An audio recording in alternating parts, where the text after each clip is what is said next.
आज से महासमुंद जिला सहित पूरे छत्तीसगढ़ में आंगनबाड़ी केंद्रों में ताला लटका नजर आएगा। बच्चों के पोषण, गर्भवती महिलाओं की देखभाल और सरकारी योजनाओं की रीढ़ मानी जाने वाली आंगनबाड़ी कार्यकर्ता और सहायिकाएं अब खुद अपने हक की लड़ाई सड़क पर लड़ने को मजबूर। महासमुंद सहित पूरे प्रदेश में आंगनबाड़ी कार्यकर्ता और सहायिकाएं 2 दिवसीय हड़ताल पर चली गई हैं। हड़ताल के चलते प्रदेश के हजारों आंगनबाड़ी केंद्र बंद रहेंगे, जिससे बच्चों के पोषण आहार वितरण और महिला बाल विकास से जुड़ी सेवाएं प्रभावित होंगी। आंगनबाड़ी कार्यकर्ताओं ने केंद्र सरकार और राज्य सरकार पर लगातार अनदेखी और शोषण का आरोप लगाया है। कार्यकर्ताओं का कहना है कि सरकार की हर प्रमुख योजना को घर घर तक पहुंचाने की जिम्मेदारी उन्हीं के कंधों पर है, लेकिन खुद उनके जीवन में सम्मान और आर्थिक सुरक्षा का अभाव है। उनका आरोप है कि मानदेय के नाम पर केवल खाना पूर्ति की जा रही है, जबकि काम का बोझ लगातार बढ़ता जा रहा है। सवाल यह है कि क्या सरकारी योजनाओं की सबसे मजबूत कड़ी कही जाने वाली आंगनबाड़ी कार्यकर्ता खुद ही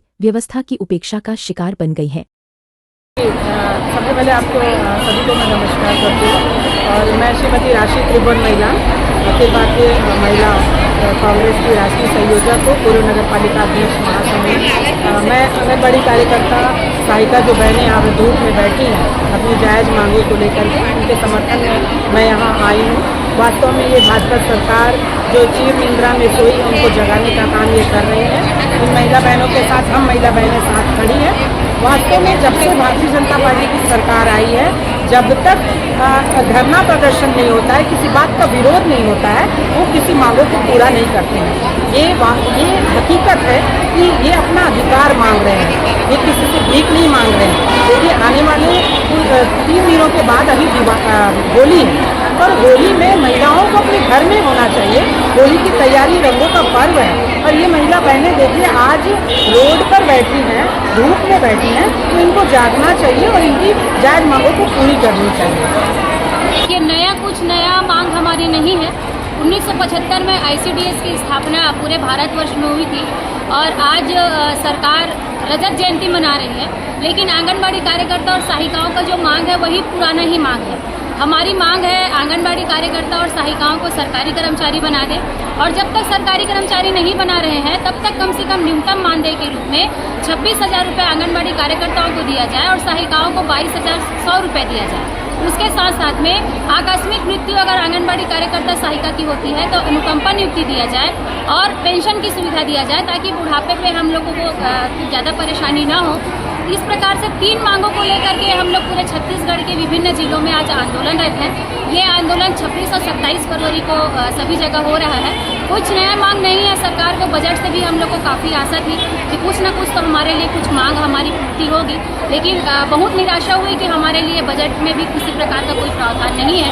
तो ये 2 दिन के आंदोलन के पश्चात फिर से हमारी बैठक होगी और बैठक के पश्चात हम लोग 9 मार्च को विधानसभा घेराव करने की तैयारी कर रहे हैं। मैं श्रीमती द्रौपदी साहू छत्तीसगढ़ आंगनबाड़ी कार्यकर्ता सहायिका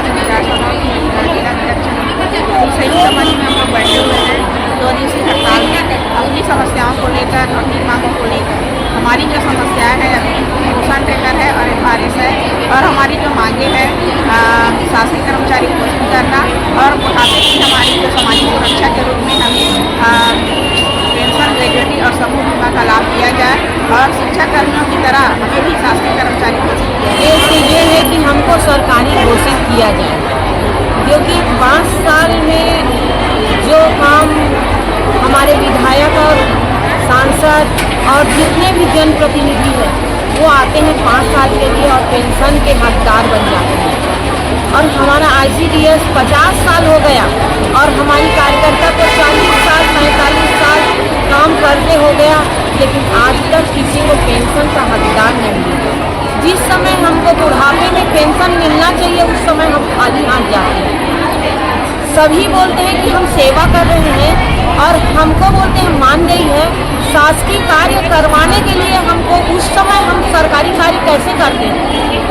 सरकारी कार्य करवाने के लिए शिक्षकों के साथ, सुपरवाइजरों के साथ, पटवारी के साथ कंधे से कंधे मिला के काम कराते हैं, बराबर का काम करवाते हैं, चाहे पढ़े लिखे ना रहे। लेकिन जब मानदेय देने की बारी आती है तो खाली हाथ रहते हैं।